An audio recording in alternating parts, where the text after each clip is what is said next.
regard sur la chute de Bachar.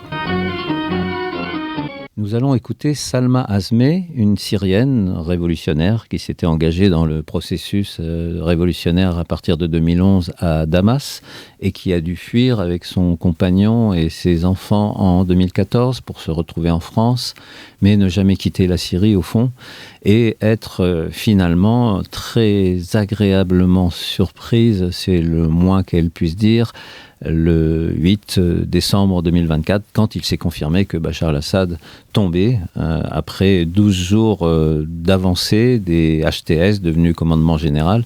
Donc c'est très très impressionnant. Alors elle va nous faire part de ses réactions et puis de manière générale de son regard, de son analyse sur la situation politique de la Syrie, sur ce qu'on peut espérer, sur ses différentes composantes, on peut dire, voire sur les contradictions, sur les illusions qu'on peut avoir aussi sur certaines fractions.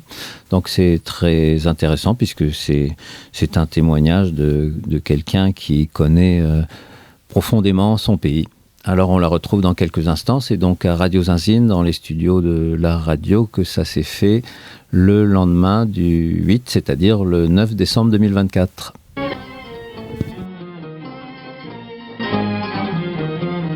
Voilà, comme prévu, on a Salma au bout du fil. Allô ? Allô, Salma ? Oui, allô ? Oui, bonjour, bonsoir. Bonsoir. Et c'est avec un grand plaisir qu'on va parler sur cette onde, qu'on t'a invité à faire part de ta réaction à la chute de Bachar el-Assad dans la nuit de samedi à dimanche, dans la nuit du 7 au 8 décembre 2024. Un jour historique, j'imagine que toi-même, il y a 15 jours encore, tu pensais pas forcément à ça, non ? Non, pas du tout. Il y a 14 jours, on était toujours dans ce désespoir qui dure et auquel on se résignait. Ouais, parce que toi, tu as grandi à Damas, tu es engagé dans le processus révolutionnaire dès 2011, et puis après, vous avez dû partir avec ton compagnon et vos enfants en 2014 et vous êtes retrouvés en France. Voilà, c'est ça. Sans perdre de vue ce qui se passait sur place, quoi. Non, sans perdre de vue, vers les derniers temps, ça devenait tellement douloureux de voir qu'il ne se passait rien, à part des petites querelles et une déprime généralisée qu'on finissait par plus trop suivre pour arrêter de souffrir, quoi. Ouais. Mais par contre, on peut dire que ce qui se passe aujourd'hui confirme aussi ce que vous disiez, ce que disaient les révolutionnaires en général en 2013 et 2015, c'est que s'il n'y avait pas eu l'Iran et la Russie, il y avait toutes les chances de renverser le régime. Oui, et plus particulièrement la Russie. Ouais. Parce que l'Iran, c'était pas l'aviation, et bien que les milices pro-iraniennes ou iraniennes commettaient des massacres horribles, on pense qu'on s'en serait sorti quand même. C'est vraiment l'aviation russe qui a fait toute la différence. Qui a fait la différence, ouais.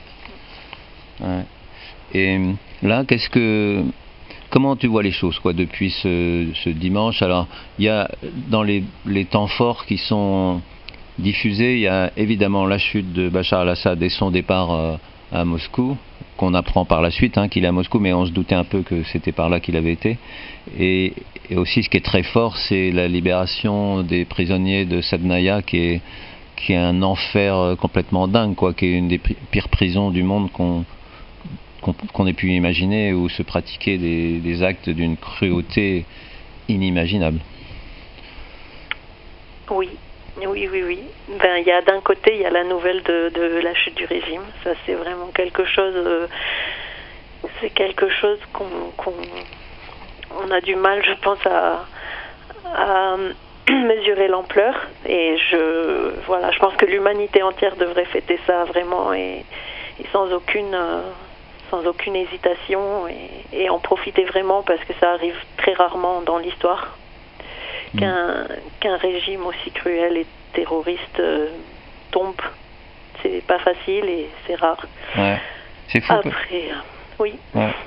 Non, je pense à à la prison, là, parce que j'ai vu des chiffres incroyables, c'est-à-dire c'était comme une ville, cette prison, à elle toute seule, elle avait encore plus de prisonniers qu'il y a dans toute la France. Là, je vois qu'il y a un chiffre de 80 000 prisonniers libérés, ça te paraît réaliste ? Je ne sais pas si ce chiffre, c'est le chiffre moyen de ce que contient la prison de Sedmaïa, ou bien si c'est le chiffre maximum juste après les débuts de la Révolution. Je sais qu'il y a eu un moment très très difficile où les prisons qui sont déjà fonctionnent avec exprès comme moyen de torture des cellules très très très peuplées, mais là il y a eu un moment où on a atteint des sommets. Je sais pas ce chiffre. Je pense pas vu la pagaille que c'est, je pense pas qu'on ait compté combien de prisonniers sont sortis. Et il y a énormément de prisons qui ont été je pense que tout le monde essaye d'ouvrir toutes les portes de prison. Il y en a peut-être encore des secrètes qu'on n'a pas encore trouvées. Oui, c'est ça, parce que c'est aussi, qu'on le veuille ou non, le moment où s'ouvre une grande part de vérité qu'on ne savait pas ou qu'on ne voulait pas savoir sur la violence de ce régime. Que les gens parlent, que la parole se libère et qu'on apprend énormément de choses sur la folie de ce régime, quoi, sur sa violence, sa cruauté. Oui. Bon, on avait des témoignages de survivants qui sortaient parfois. On avait des rapports d'organisations de droits de l'homme qui, grâce à des témoignages et à des bribes, arrivaient à décrire un peu, mais c'est pas pareil de voir cette masse de prisonniers sortis, de prisonnières, et de voir les cachots, les lieux, c'est différent, quoi. Et de savoir que c'est fini, ça fait remonter tout le traumatisme. Ouais. Toi, personnellement, Salma, ce qui t'a le plus marqué de cette dictature, de ce que tu en as vécu, qu'est-ce que c'est ? C'est difficile. C'est difficile à dire. C'est ce qui a le plus façonné ma vie, c'est le totalitarisme de la présence de cet homme qui était d'abord Hafez al-Assad, et qui était vraiment je pense je saurais pas décrire, mais quelque chose où on n'envisage pas la vie sans cette figure tout le temps omniprésente. Moi, j'ai pas vécu avant qu'il arrive. Et j'ai découvert après, au moment de la Révolution, j'ai découvert que ceux qui avaient vécu avant Assad avaient une autre vision du monde que nous, qui sommes nés sous son règne. Et, oui, tu veux dire même avant le père, alors ? C'est-à-dire mes parents, qui ont vu le coup d'État. Ils ont connu un avant Assad et ça change tout dans leur personnalité, mais on s'en rendait pas compte. Moi, je m'en suis rendu compte en 2000 quand Hafez est mort. Ça a été un très grand choc pour moi. Il est mort de mort naturelle, malheureusement, mais son absence a créé un grand choc, et après Bachar a dû faire beaucoup pour rétablir cette terreur dans l'esprit des gens, et je pense qu'il n'y est pas arrivé malgré l'horreur de ce qu'il a fait. Ah oui, c'est vrai qu'il y avait eu un espoir. Je me demande si on n'a même pas parlé de printemps quand Bachar, le fils d'Hafez, est arrivé au pouvoir en 2000. Il y avait eu une espèce d'espoir de libération ou de respiration, ou de réforme. Il y a eu, les opposants un peu... des opposants qui se sont dit c'est l'occasion d'essayer d'exprimer nos opinions à nouveau, de voir si peut-être que les choses vont changer, d'avoir quelques réformes ou un petit assouplissement de la liberté de parole. Et ça a été un échec. Alors, c'est resté au niveau au niveau des penseurs ou des intellectuels, un peu de jeunes qui se sont engagés, mais ça n'a pas été un mouvement de foule, ça n'a pas été une grande révolte populaire, quoi, et puis c'était un échec. Ouais. Ouais. Et donc voilà, il y a eu pas mal d'écrits pendant la période 2011-2018. En gros, il y a eu aussi beaucoup de choses sont sorties et il y a beaucoup de réfugiés qui sont arrivés, qui étaient une occasion de mieux comprendre ce qui se passait, si tant est qu'on voulait bien les écouter et leur parler, puisque il y a eu aussi un problème non seulement d'accès à l'information, mais de manière de penser qui ressurgit un peu aujourd'hui, qui fait qu'on ne voit pas toujours les choses comme elles sont vécues par les premières intéressés. Et puis, quoi qu'il en soit, il y a ce changement qui est stupéfiant, puisque en 10 jours, le régime tombe comme un château de cartes, et à l'initiative d'un groupe autour de HTS, qui auparavant était Al-Nosra, et donc du coup, dont on pouvait penser que c'était un groupe sectaire, mais tout démontre dans la pratique et dans leurs annonces que c'est un groupe qui, pour l'instant, respecte les différences. Oui. Et intègre. Oui, ça fait partie des immenses surprises qu'on a depuis 13 jours. Ouais.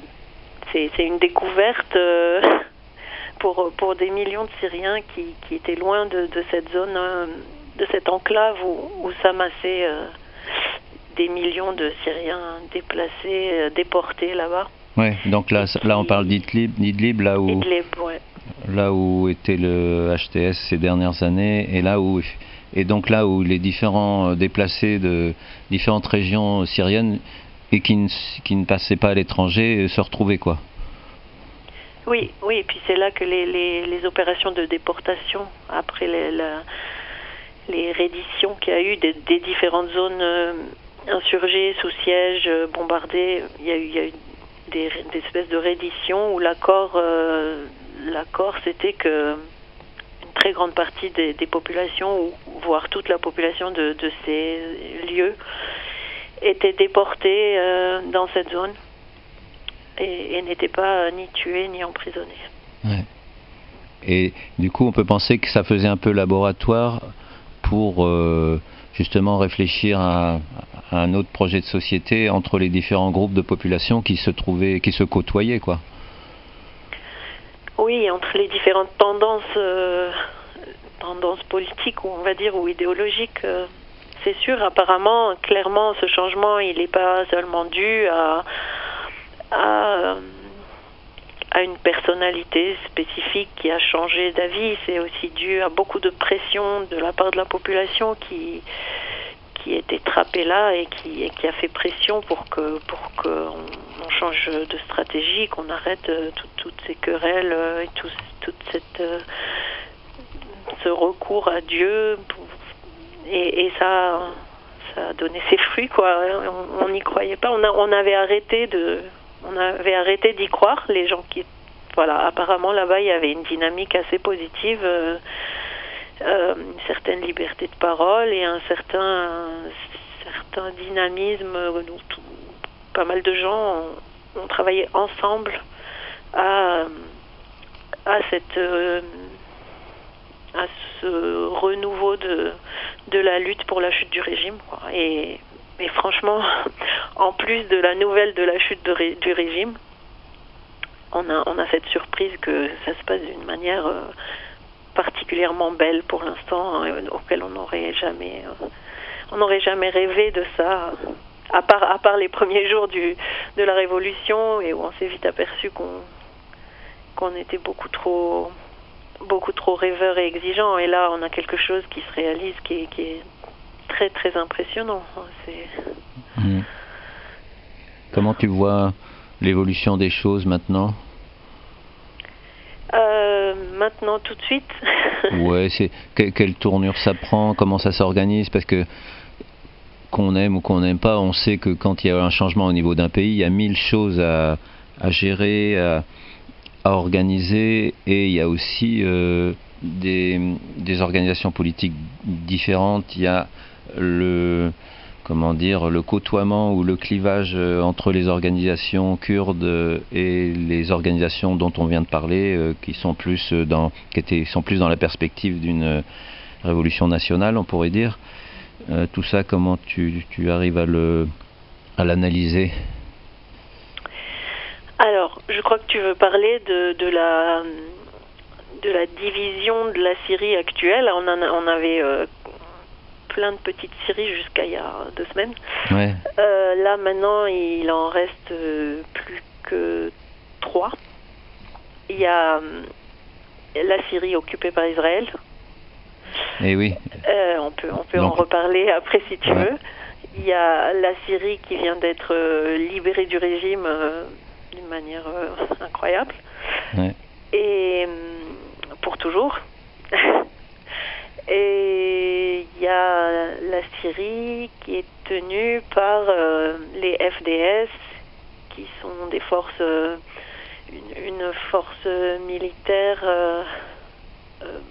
dirigée par le PKK-PYD. PYD, c'est le nom syrien, où c'est la branche syrienne qui est commandée par le PKK, qui est le parti de lutte, le parti turc de lutte pour la libération des Kurdes, donc en Turquie, quoi. Oui, c'est ça, parce qu'il faut savoir que cette organisation, donc kurde turque, s'est implantée en Syrie et a développé toute une organisation qui a eu un impact au niveau international avec une vitrine, etc., et qu'on a appelé au passage Rojava, en tout cas pour une partie de cette démarche, quoi. Oui. C'est une des Syries qui ont été créées avec l'échec de la révolution, on va dire. Le PKK est arrivé en Syrie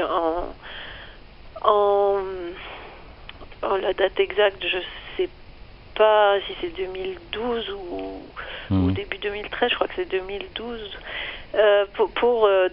C'était un pacte passé avec Bachar, qui a fait appel à eux pour pouvoir mater la révolution dans les zones à majorité kurde du nord-est du pays, parce qu'il était complètement débordé par un soulèvement populaire qui atteignait absolument toute la surface du pays, tous les groupes ethniques, religieux. Il était complètement débordé. Donc c'est à ce moment-là qu'il a fait appel aux milices du Hezbollah, qui s'est détourné de sa lutte au sud Liban pour venir tuer des Syriens, le PKK qui cherche en permanence des bases où s'entraîner ou installer se replier, ses combattants. Donc il a eu le droit d'entrer avec ses combattants et ses armes en Syrie en échange de mater le mouvement de politique pour la liberté de la Syrie chez les Kurdes. Ah oui, c'est ça, chez les Kurdes, parce que ça c'est un peu tabou, parce que on a tendance à penser que c'était plus pour participer à un processus de libération et d'expérimentation révolutionnaire démocratique.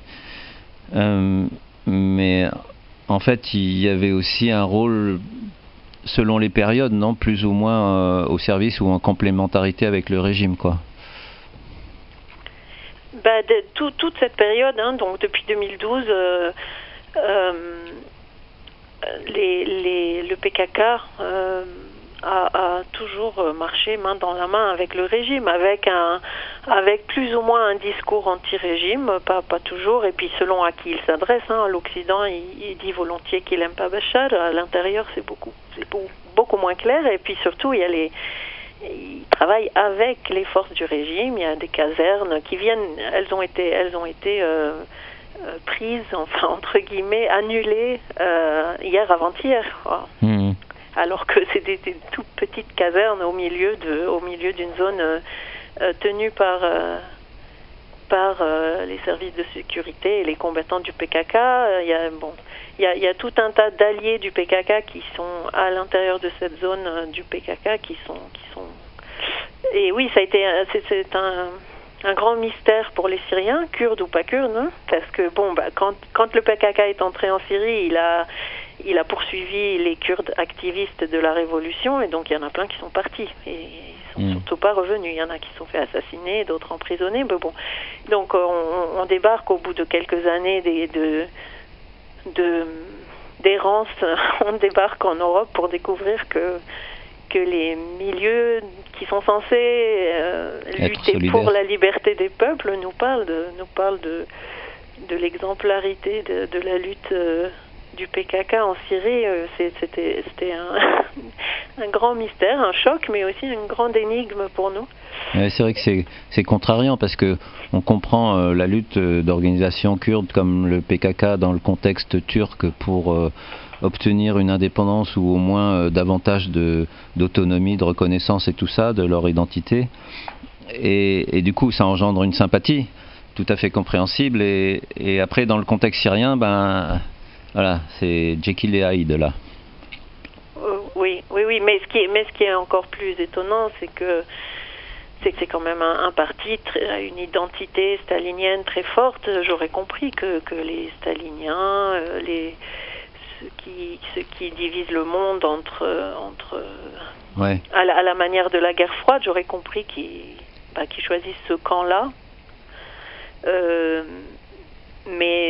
Mais de voir que c'est les milieux libertaires, altermondialistes, enfin des gens, voilà, c'était très étonnant et c'était assez blessant aussi parce que nous, on a passé notre temps depuis le premier jour de la Révolution à appeler les peuples, les personnes dans le monde qui croient en la liberté à nous soutenir et on n'avait pas une armée de propagandistes bien installée en Europe pour faire le travail qu'a fait le PKK, mais bon, voilà. Ouais. Là, le mot d'ordre de cette dernière bataille, dernier épisode de la libération en Syrie, c'est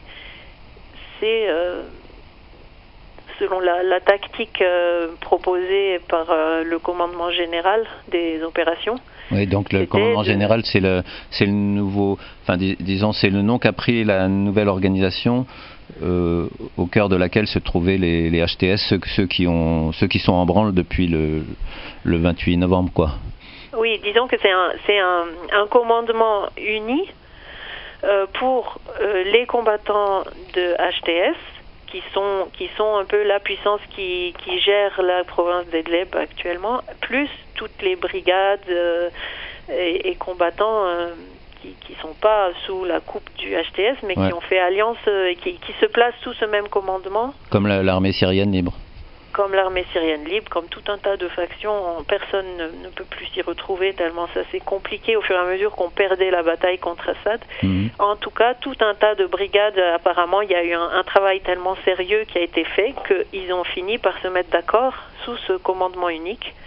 Et avec cette stratégie qui est très très intelligente du point de vue de faire l'économie des morts et de la guerre civile, quoi, de s'entretuer, ce qui a été de se focaliser sur la chute de Damas, du dictateur, et de laisser d'autres problèmes de côté en espérant qu'ils se règlent à l'amiable par la suite, quoi, et dont cette présence, cette domination du PKK sur presque un tiers du pays actuellement, quoi. On passe un brin de musique, Salma, et puis on y revient. D'accord, super.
crois, avec Salma à propos de la Syrie en période révolutionnaire avec le renversement de Bachar el-Assad le 8 décembre 2024. On fait cette émission, elle se fait en direct le 9, et puis bon, elle sera rediffusée. Hein, et donc avec Salma qui était sur place, qui était dans les révolutionnaires qui ont espéré dans les années 2011 et les années qui ont suivi, puis après c'était de plus en plus dur, et après vous avez dû fuir en 2014, vous êtes retrouvé en France avec ton compagnon Hani et vos 2 enfants, et donc on parlait des différentes impressions, évidemment, de cette grande respiration, cette horreur que représentait la dictature, cette horreur que représente la prison de Saïd, ça y est, j'ai un trou là, Saïd-Naya, et puis de ce que tu disais par rapport aux différents espaces qu'il y a en Syrie à l'heure actuelle, c'est-à-dire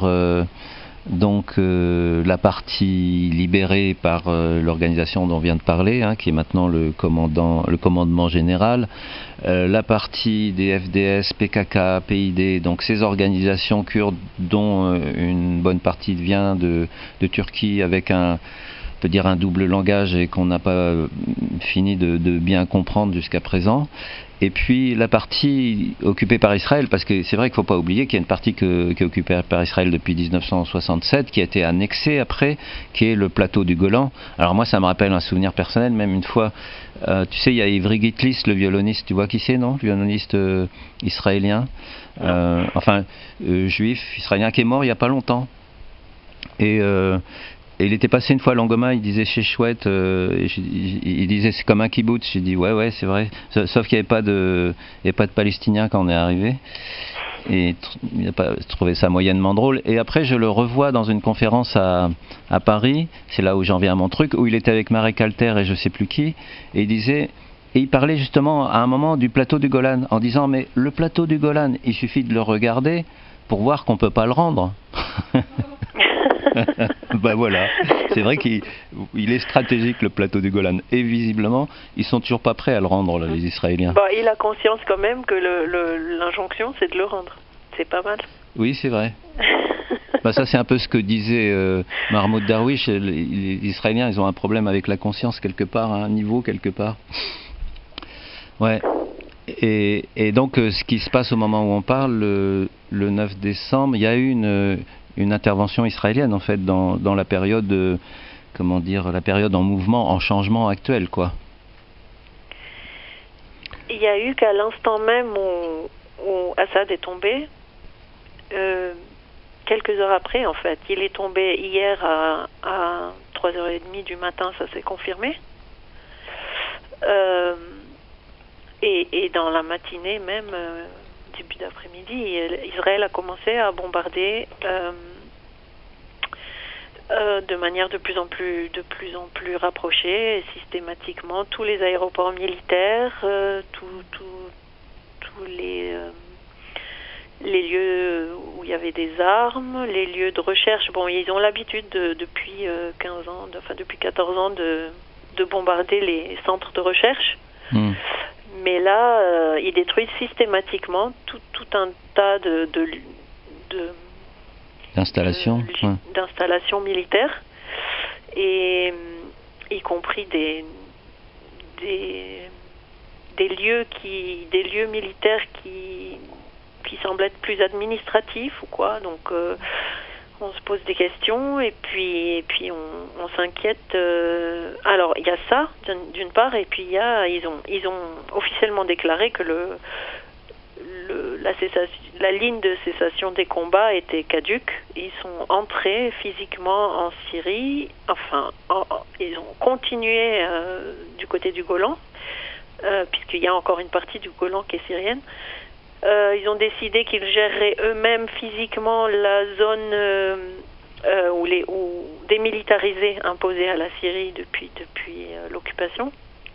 Donc là, ils y sont. Ils ont pris, dernière nouvelle, plus de 15 km de profondeur. Ils ont pris le sommet du mont Hermon, d'où ils peuvent très très facilement tirer sur Damas comme ils veulent. Ah oui. On se dit que c'est vraiment, c'est pas nouveau, hein. c'est un État colonial vraiment horrible, qui profite même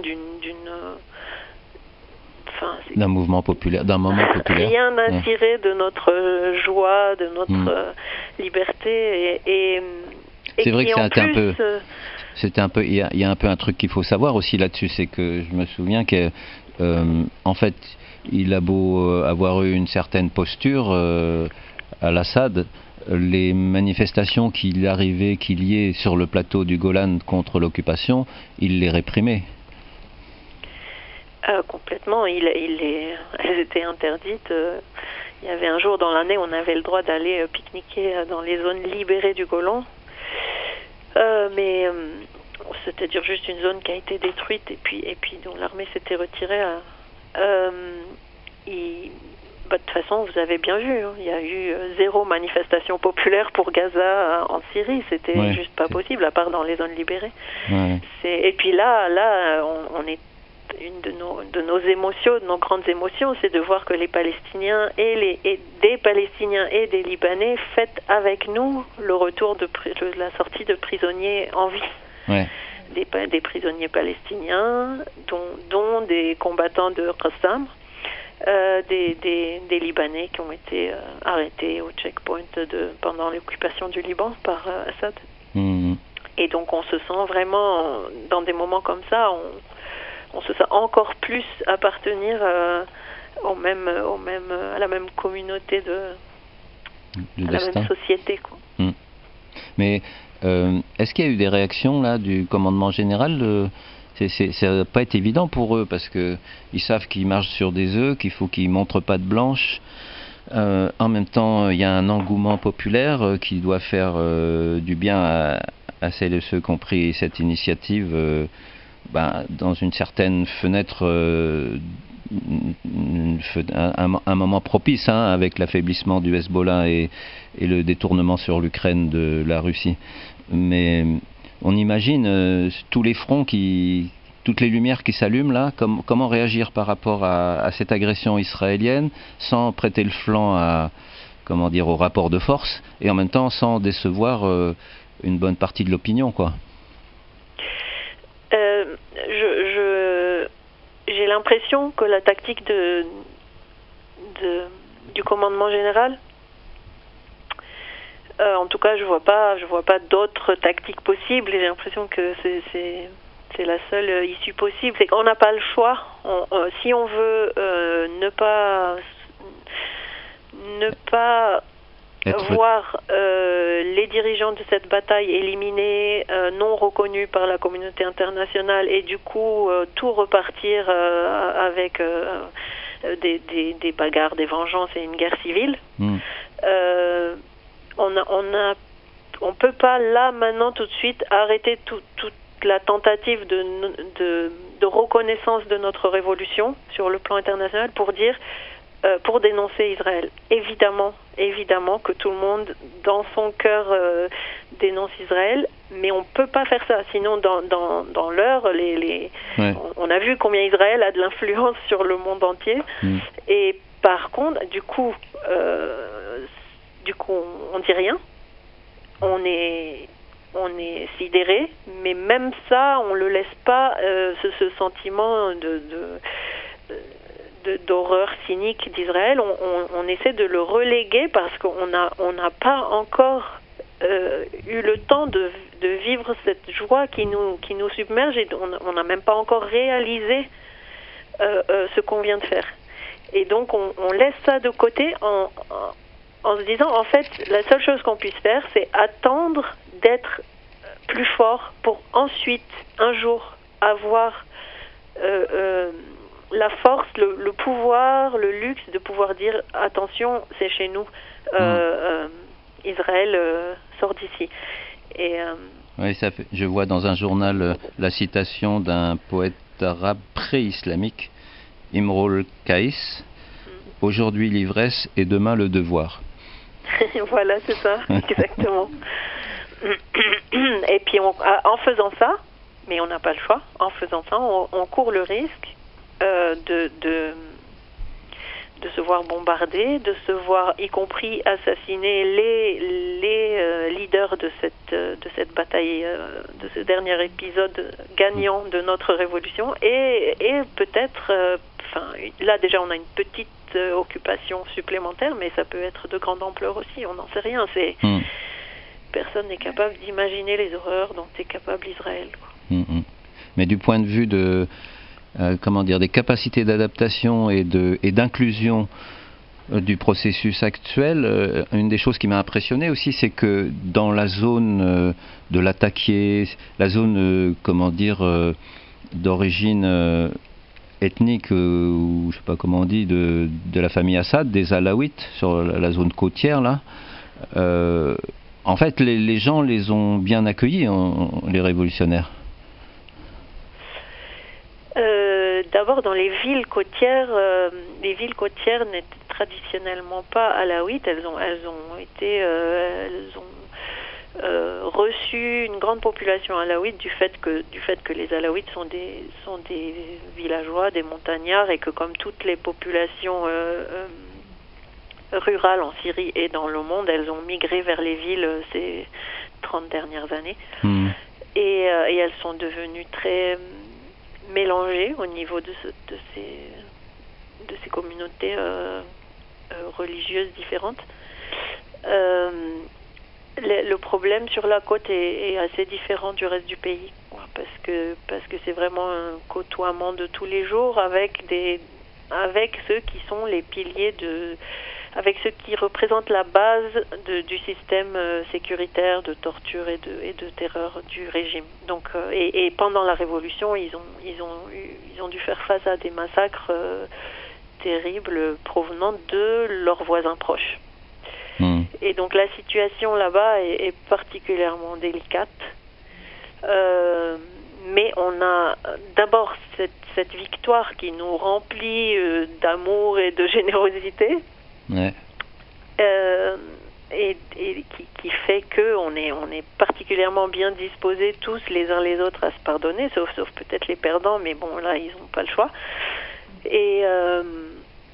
Et deuxièmement, il y a des instructions très strictes, très claires, et des recommandations répétées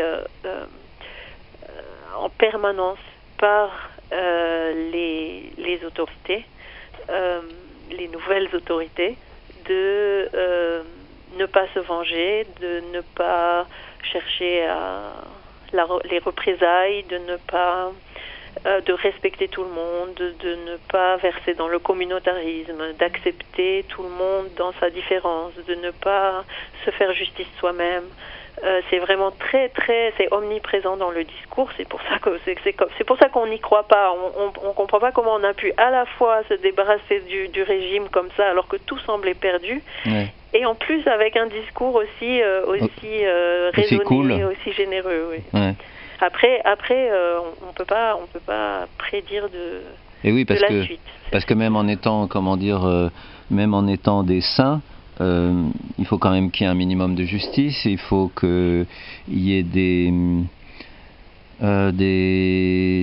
possibilités de gérer politiquement l'ensemble du pays, et qu'il y ait des accords à partir des différentes positions. Il y a obligatoirement des moments de tension et peut-être de conflit. Ça peut pas être autrement qui que ce soit qui soit arrivé maintenant, quoi.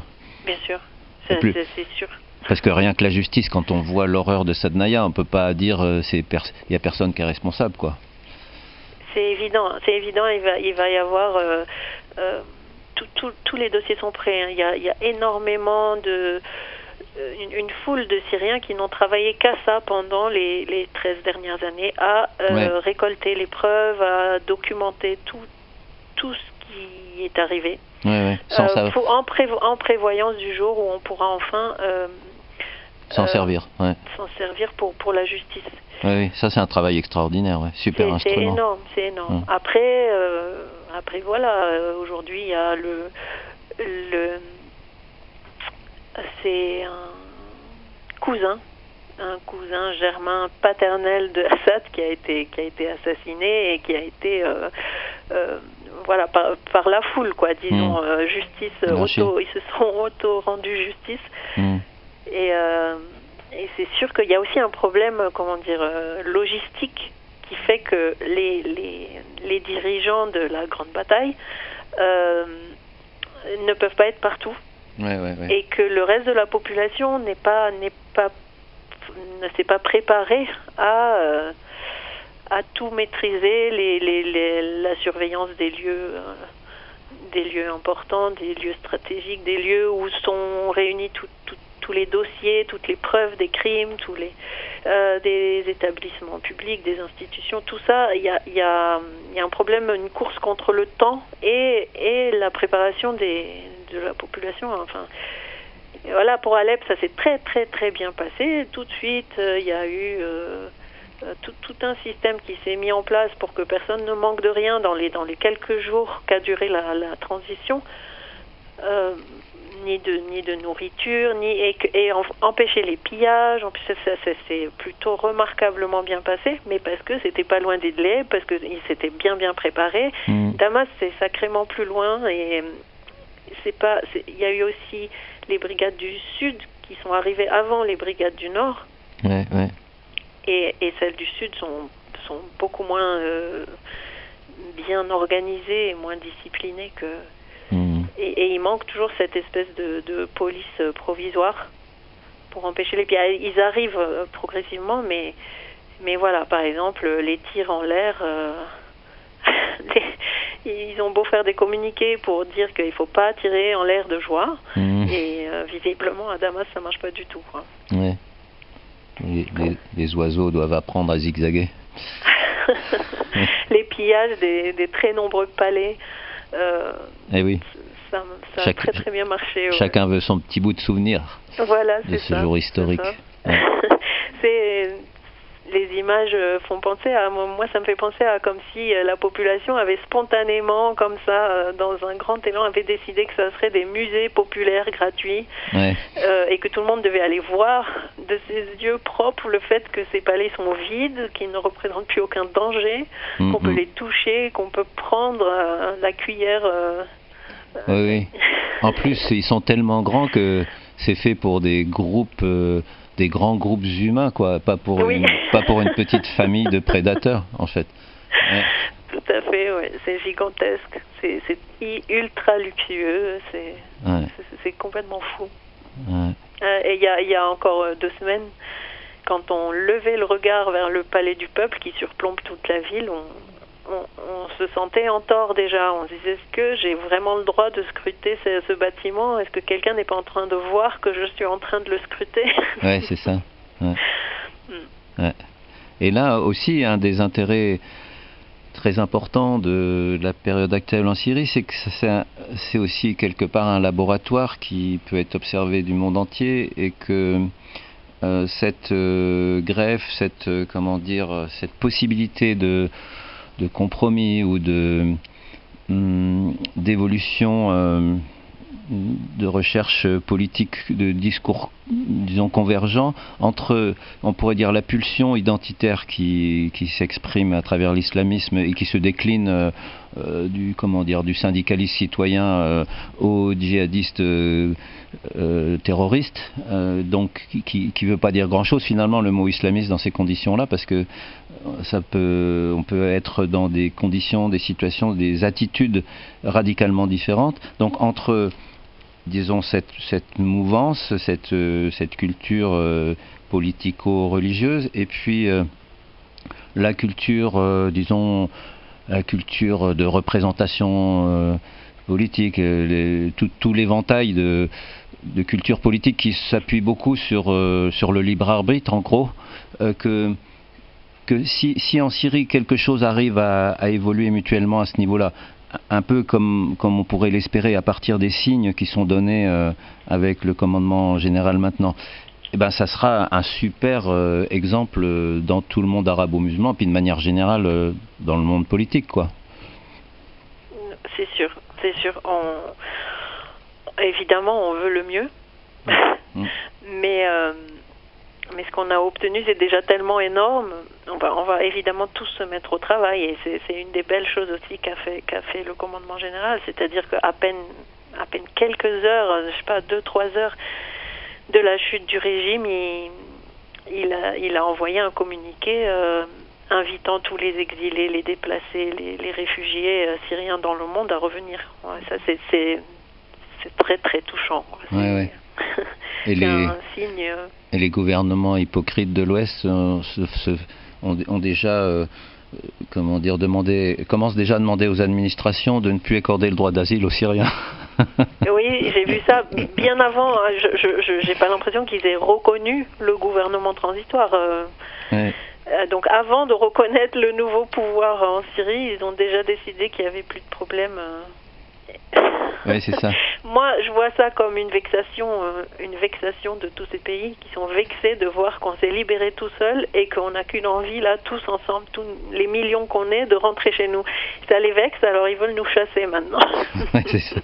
Pour que vous ayez pas en plus le plaisir de partir de vous-même. Voilà, c'est ça. Mais en fait, on est inatteignable, on est tellement sur un nuage tout en haut, on se vexe pas.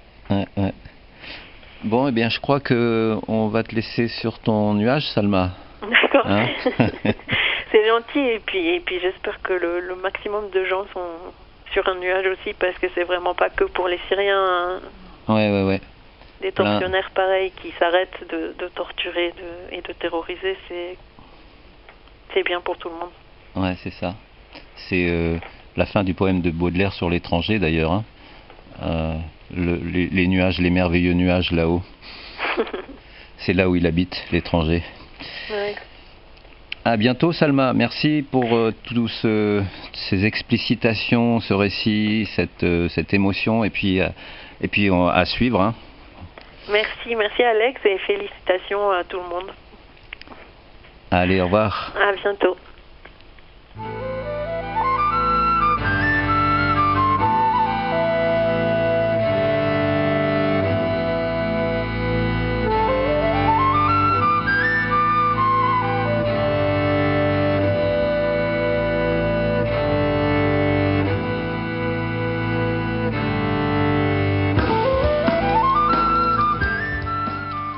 Voilà, c'était donc Salma Azmeh, qui est de Damas et qui nous racontait comme ça à chaud sa manière de voir, son histoire un petit peu aussi. Et c'est vrai que c'est bien, ça donne plutôt confiance. Évidemment, ça ne sera pas facile, mais comme le disait le proverbe, aujourd'hui l'ivresse, demain le devoir.